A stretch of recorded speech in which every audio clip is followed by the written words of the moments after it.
तर पाहुयात बातमीपत्राच्या सुरुवातीला एक मोठी बातमी। लोकसभा निवडणुकीसाठी सर्वच राजकीय पक्ष हे तयारीला लागलेले आहेत आणि याच पार्श्वभूमीवर आता भाजप प्रदेशाध्यक्ष चंद्रशेखर बावनकुळे राज ठाकरे यांची भेट घेणार आहेत। तर पंतप्रधान नरेंद्र मोदी यांच्या सभेच्या पार्श्वभूमीवर भेटीमध्ये चर्चा होणार असल्याची माहिती मिळते।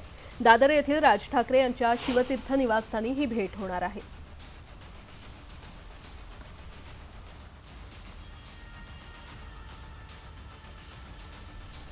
तर लोकसभा निवडणुकीसाठी राजकीय पक्ष तयारीला लागले असल्याचं पाहायला मिळतंय।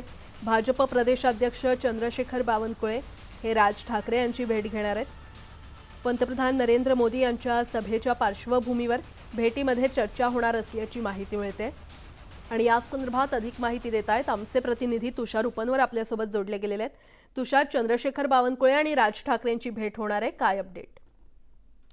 चंद्रशेखर बावनकुळे थोड्याच वेळात मनसे प्रमुख राज ठाकरे यांच्या भेटीसाठी शिवतीर्थ या निवासस्थानी दाखल होणार आहेत।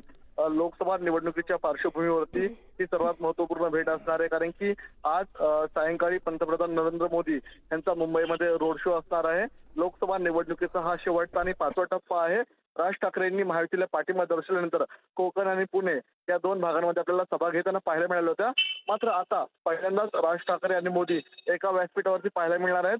किंबहुना राज ठाकरेंच्या मुंबईमध्ये जास्तीत जास्त सभा झाल्या पाहिजे हा देखील भाजपचा आग्रह आहे, कारण की मुंबईतला मराठी मतदार असेल किंवा राज ठाकरेंना मानणारा एक वर्ग असेल हा मोठ्या प्रमाणात राज ठाकरेंसोबत आहे। त्यामुळे राज ठाकरेंच्या सभेचा मोठा इम्पॅक्ट मुंबईसह ठाणे, पालघर या निवडणुकीमध्ये पाहायला मिळू शकतो।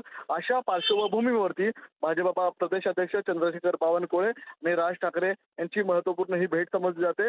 आता दोन प्रमुख उभयतांमध्ये काय नेमकी अजून वेगळ्या गोष्टींवरती चर्चा होते ती आपल्याला या भेटीनंतर स्पष्ट होताना पाहायला मिळणार आहे।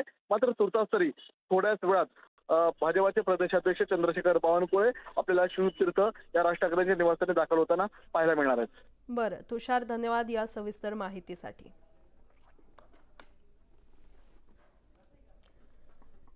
मुंबई आणि नाशिकच्या